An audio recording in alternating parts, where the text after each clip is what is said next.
환율이 1,500원을 넘어 1,600원까지 치솟는 순간 당신 통장에 있는 현금 1억 원의 실질 가치는 7천만 원으로 쪼그라듭니다. 가만히 앉아서 3천만 원이 공중으로 증발하는 거죠. 1997년 12월 23일 환율 이 1,900원까지 폭등했던 그날을 기억하시나요? 설마 그렇게까지 되겠어? 라고 했던 사람들은 모든 걸 잃었습니다. 반면 미리 준비한 사람들은 살아남았고 어떤 이들은 부자가 됐죠. 위기는 예고 없이 찾아옵니다. 그리고 준비된 자와 그렇지 않은 자를 가릅니다.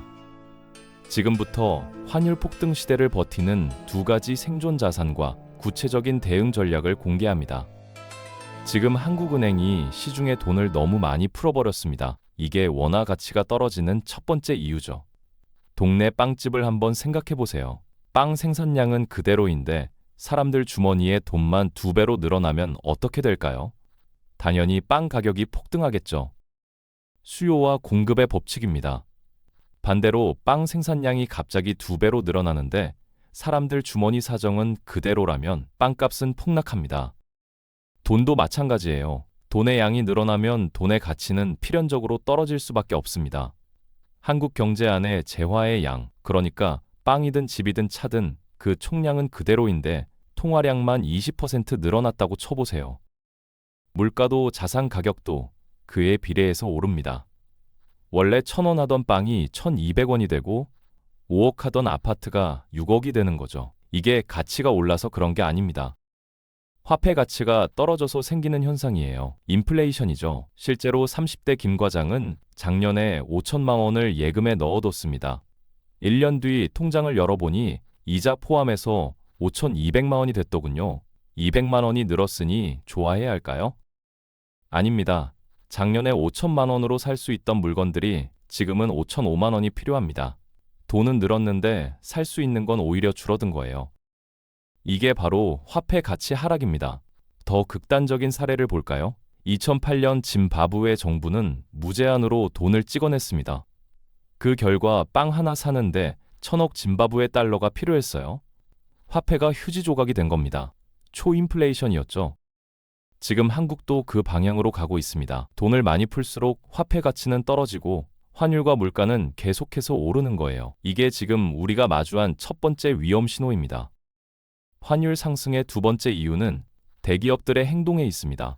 삼성전자, 현대차, SK하이닉스 같은 수출 대기업들이 해외에서 달러를 벌어오잖아요. 그런데 이 달러를 원화로 바꾸지 않고 있습니다. 과거에는 달러를 받으면 바로 원화로 환전했어요. 국내 공장 돌리고 직원 월급 주고 부품 사려면 원화가 필요하니까요. 그런데 지금은 달러 그대로 쥐고 있습니다. 왜 그럴까요? 답은 간단합니다. 원화를 믿지 못하기 때문이죠. 이 기업들은 경제를 가장 예리하게 읽는 집단입니다. 수백 명의 애널리스트와 경제 전문가들을 고용해서 24시간 시장을 분석하는 조직들이에요. 그들이 원화 가치가 계속 떨어질 거라고 판단한 겁니다. 달러로 들고 있는 게 훨씬 안전하다고 본 거예요. 실제로 작년 한 해 동안 국내 대기업들이 보유한 달러 현금은 사상 최대치를 기록했습니다. 한 대기업 CFO는 사내 회의에서 이렇게 말했다고 합니다. 지금 달러를 원화로 바꾸는 건 손해를 자초하는 거이라고요. 문제는 이게 악순환을 만든다는 겁니다. 기업들이 달러를 안 풀면 시장에 달러 공급이 줄어듭니다. 그러면 달러 가격, 즉 환율은 더 오르게 되죠. 환율이 오르니까 기업들은 더욱 달러를 붙잡고 놓지 않습니다. 이 순환이 반복되는 거예요. 결국 시장에는 달러가 마르고 환율은 계속 치솟게 됩니다. 국가 경제를 이끄는 주역들이 자국 화폐를 외면하고 있다는 건 심각한 신호입니다. 이들의 움직임은 곧 원화 가치의 불안정성을 보여주는 가장 강력한 증거거든요. 기업들은 이미 대비하고 있습니다. 이제 개인들도 움직여야 할 때입니다. 위기 상황에서 반드시 확보해야 할 첫 번째 생존 자산은 미국 달러입니다. 달러도 종이화폐고 미국도 돈을 찍어내긴 합니다. 하지만 달러는 원화 폭락을 방어하는 생존 보험이에요. 화재 보험을 생각해 보세요. 집에 불이 안 나면 보험료는 그냥 날아갑니다. 그런데 달러라는 보험은 다릅니다. 환율이 오르지 않으면 손해지만 환율이 폭등하면 오히려 수익이 나는 구조거든요. 보험료를 내는데 나중에 돌려받을 수도 있는 거죠. 지금 한국 경제를 침몰해가는 타이타니코라고 해봅시다. 배가 기울기 시작했을 때 현명한 사람들은 뭘 했을까요? 구명보트로 갈아탔습니다. 배가 완전히 가라앉기 전에 말이죠. 달러가 바로 그 구명보트예요. 은퇴를 앞둔 박 부장은 작년에 퇴직금 2억을 받았습니다. 주변에서 부동산 투자하라, 주식하라 말이 많았지만 그는 그중 8천만 원을 달러로 바꿔뒀어요. 환율이 1,300원일 때였죠. 지금 환율은 1,470원입니다. 박 부장의 8천만 원은 이제 9천만 원의 가치가 됐습니다. 아무것도 안 했는데 1,000만 원이 늘어난 거예요. 반면 원화로 예금해둔 친구는 이자 2%를 받았지만 실질 구매력은 오히려 줄어들었죠. 환율이 1,900원까지 치솟아 배가 완전히 침몰한 뒤에는 달러를 구하고 싶어도 구할 수 없습니다. 은행 앞에 사람들이 줄을 서고 달러 환전 한도가 걸리고 프리미엄까지 붙어서 살 수도 없는 상황이 올 수 있어요. 1997년 IMF 때 실제로 그랬습니다. 달러가 있는 사람은 살아남았고 없는 사람은 모든 걸 잃었죠. 지금이 바로 구명보트를 확보할 마지막 기회입니다. 배가 기울고 있다는 신호는 이미 충분히 왔어요. 선택은 당신의 몫입니다. 배와 함께 가라앉을 건가요? 아니면 지금 당장 구명보트에 올라탈 건가요? 달러를 매수하는 방법은 크게 세 가지입니다. 첫 번째는 은행 외화 예금이에요. 가장 접근하기 쉽고 안전한 방법이죠. 은행 앱 켜서 외화 통장 만들고 달러 사면 끝입니다. 예금자 보호도 되고 언제든 찾을 수 있어요. 단점은 환전 수수료가 있다는 거예요. 보통 1%에서 1.5% 정도 떼입니다. 1,000만 원 환전하면 10만 원에서 15만 원이 수수료로 나가는 거죠. 하지만 안전성을 생각하면 충분히 감수할 만합니다. 두 번째는 달러 ETF입니다. 증권 계좌로 주식 사듯이 달러에 투자하는 거예요. 수수료가 은행보다 훨씬 저렴하고 실시간으로 매매가 가능합니다. 환율 변동에 따라 차익을 얻을 수 있죠. 대표적인 상품으로는 KODEX, 미국 달러 선물, TIGER 미국 달러 선물 같은 게 있어요. 클릭 몇 번이면 달러 자산을 확보할 수 있습니다. 세 번째이자 제가 가장 추천하는 방법은 미국 주식 투자입니다. S&P 500간 지수에 투자하면 환차익과 주가 상승 수익을 동시에 가져갈 수 있어요. 일석이조죠. 환율이 오르면 달러 자산 가치가 올라가고 미국 경제가 성장하면 주가도 오릅니다. 40대 최 과장은 2년 전부터 매달 100만 원씩 S&P 500 ETF를 사모았습니다. 환율은 1,200원에서 1,470원으로 올랐고 주가도 30% 상승했어요. 2,400만 원을 넣었는데 지금 평가액이 3,500만 원입니다. 환차익과 주가 상승이 동시에 온 거죠. 여기서 중요한 건 포트폴리오 비중입니다. 전체 자산의 40%에서 50%를 달러 자산으로 가져가세요. 1억 원 있으면 4천에서 5천만 원 정도요. 이게 적절한 방어선입니다. 환율이 떨어져서 원화 가치가 오르면 어떻게 하냐고요? 그건 한국 경제가 좋아졌다는 뜻입니다. 그때 원화로 환전해서 시세 차익 챙기거나 자산을 재조정하면 되는 거예요. 달러 투자는 손해보기 힘든 구조입니다. 오르면 수익, 내리면 한국 경제 회복이니까요. 달러를 언제 사야 하냐고 물어보는 분들이 많습니다. 환율이 조금 떨어지길 기다렸다가 사는 게 나을까요? 아닙니다. 지금 당장 시장가로 매수하는 게 확률적으로 훨씬 유리합니다. 환율이 1,470원에서 1,300원으로 떨어져서 170원 이득 볼 확률과 1,500원 이상으로 폭등해서 200원 이상 손해볼 확률을 비교해 보세요. 어느 쪽이 더 클까요? 당연히 후자입니다. 현재 한국 경제 상황을 보면 환율 하락보다는 상승 가능성이 압도적으로 높거든요. 170원을 아끼려다가 급등하는 환율을 보며 더 큰 손실과 패닉에 빠지는 경우를 수없이 봤어요. 작년에 환율이 1,400원일 때 조금 더 떨어지면 사야지라고 했던 사람들, 지금 1,470원에서 후회하고 있습니다. 그 사이 70원이 올랐거든요. 1천만 원 환전했으면 50만 원 넘게 차이 나는 겁니다. 달러를 미리 보유하고 있으면 뉴스에서 환율 폭등 소식이 나와도 공포를 느끼지 않습니다. 오히려 자산이 늘어나는 걸 보며 안도하게 되죠. 30대 이대리는 환율이 1,350원일 때 3천만 원을 달러로 바꿨습니다. 주변에서 너무 비싸게 샀다. 좀 더 기다렸다가 사지 그랬어? 라고 수군댔어요. 하지만 지금 환율은 1,470원입니다. 이 대리의 3천만 원은 3,270만 원이 됐죠. 270만 원이 늘어난 겁니다. 반면 타이밍을 재던 친구들은 여전히 원화만 쥐고 불안해하고 있습니다. 환율 뉴스가 나올 때마다 가슴을 쓸어내리면서요. 주변 사람들이 환율 급등으로 불안해할 때 미리 준비한 자는 여유를 가질 수 있어요. 이게 보험의 진정한 가치입니다. 심리적 안정을 사는 거예요. 환율이 1,600원, 1,700원으로 치솟아도 당신은 평온할 수 있습니다. 이미 구명보트에 올라타 있으니까요.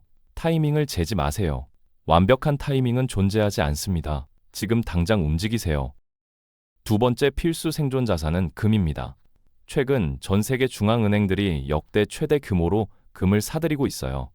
2023년에는 1,000톤, 2024년에는 1,100톤을 매입했습니다.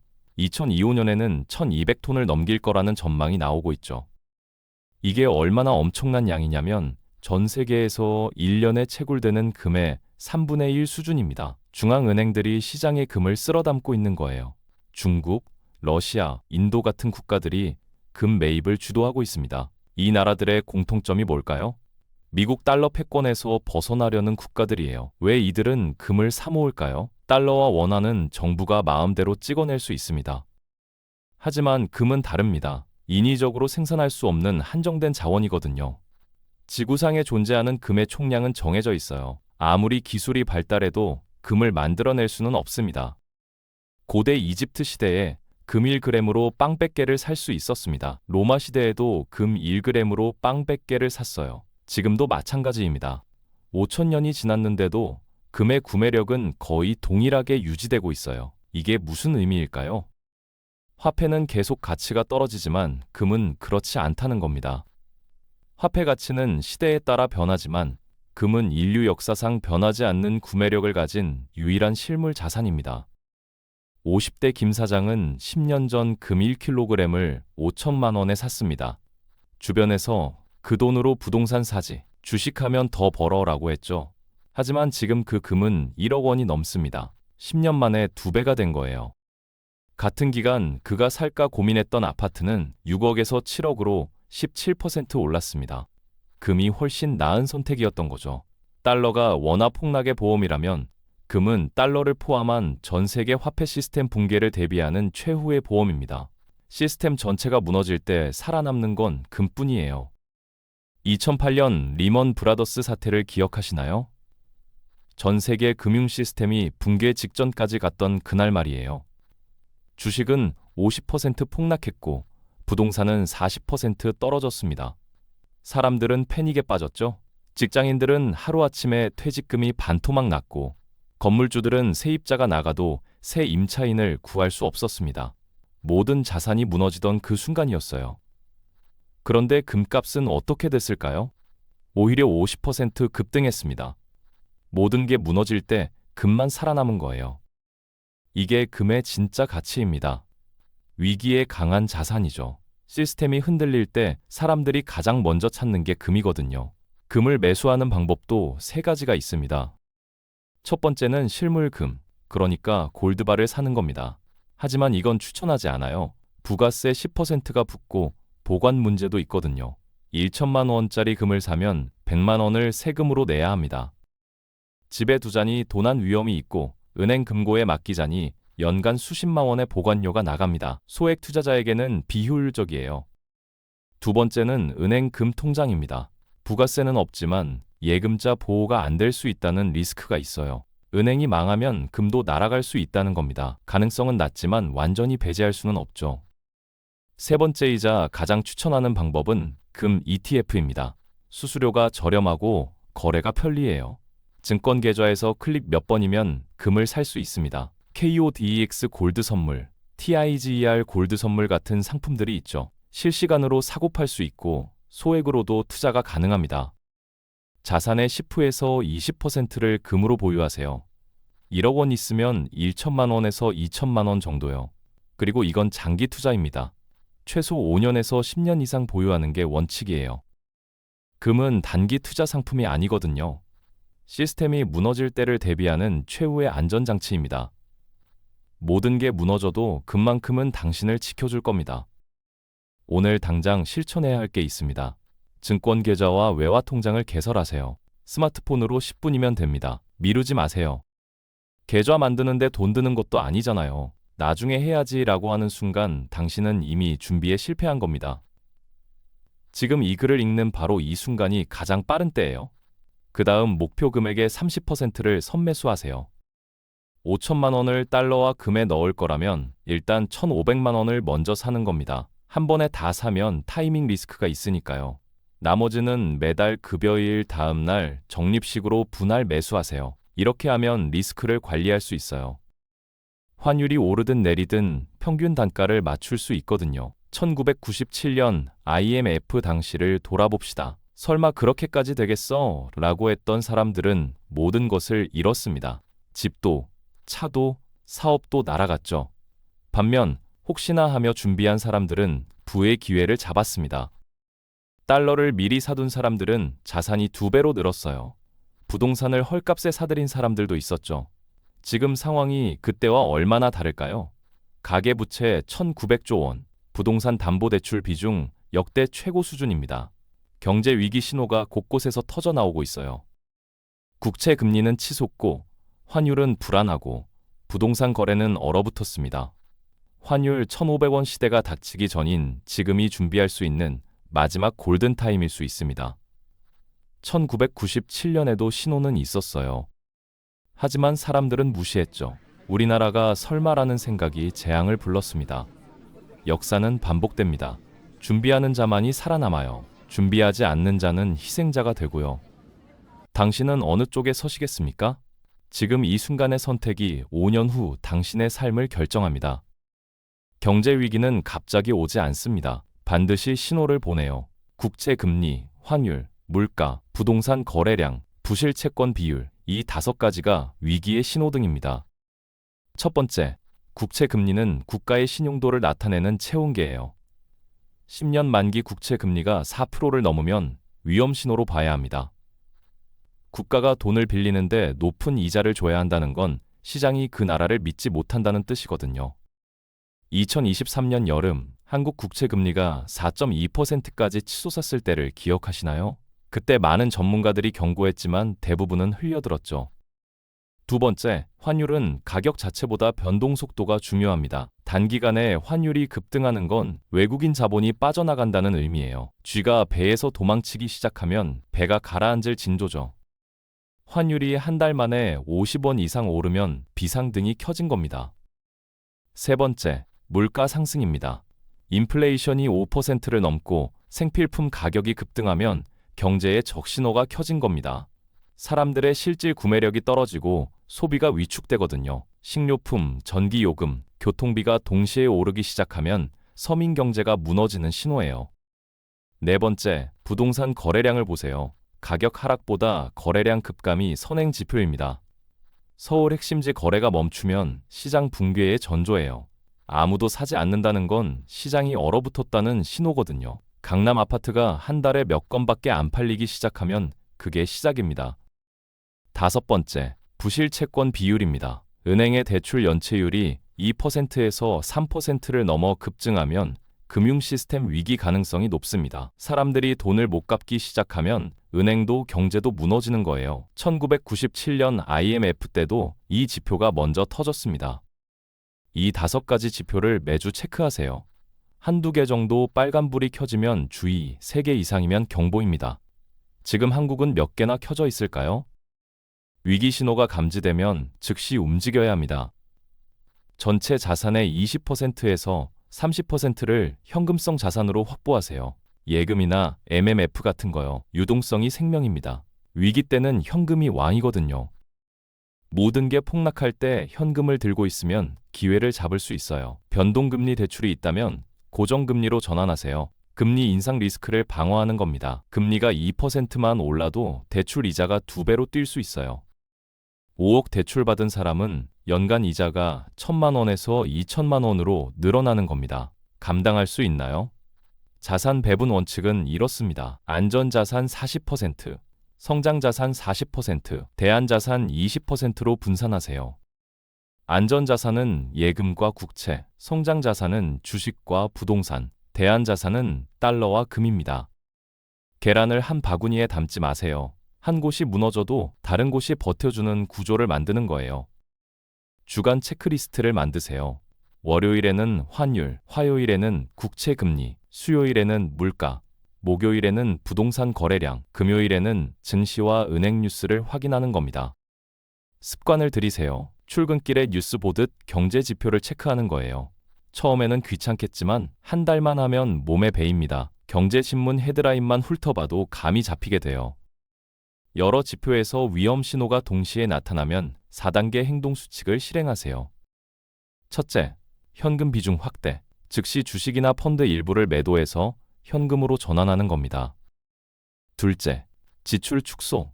불필요한 소비를 줄이고 비상금을 확보하세요. 셋째, 대출 상환. 여유 자금이 있다면 대출부터 갚으세요. 빚은 위기 때 목을 조르는 올가미가 됩니다. 넷째, 포트폴리오 재조정. 위험 자산 비중을 낮추고 안전 자산 비중을 높이는 겁니다. 이 네 가지를 즉각 실행해야 해요. 40대 정 부장은 작년에 이 신호들을 포착했습니다. 즉시 주식 비중을 줄이고 현금을 늘렸죠. 3개월 뒤 증시가 15% 폭락했을 때 그는 손실을 최소화할 수 있었어요. 신호를 읽고 움직인 덕분입니다. 당신도 할 수 있습니다. 경제 지표를 읽는 것은 일기예보를 보고 우산을 챙기는 것과 같습니다. 다가올 폭풍우를 대비하는 유일한 방법이에요. 위기는 항상 징후를 먼저 보냅니다. 하지만 대부분의 사람들은 이를 무시하다가 피해를 입죠. 경제 공부와 선제적 대응은 선택이 아닌 필수 생존 수단입니다.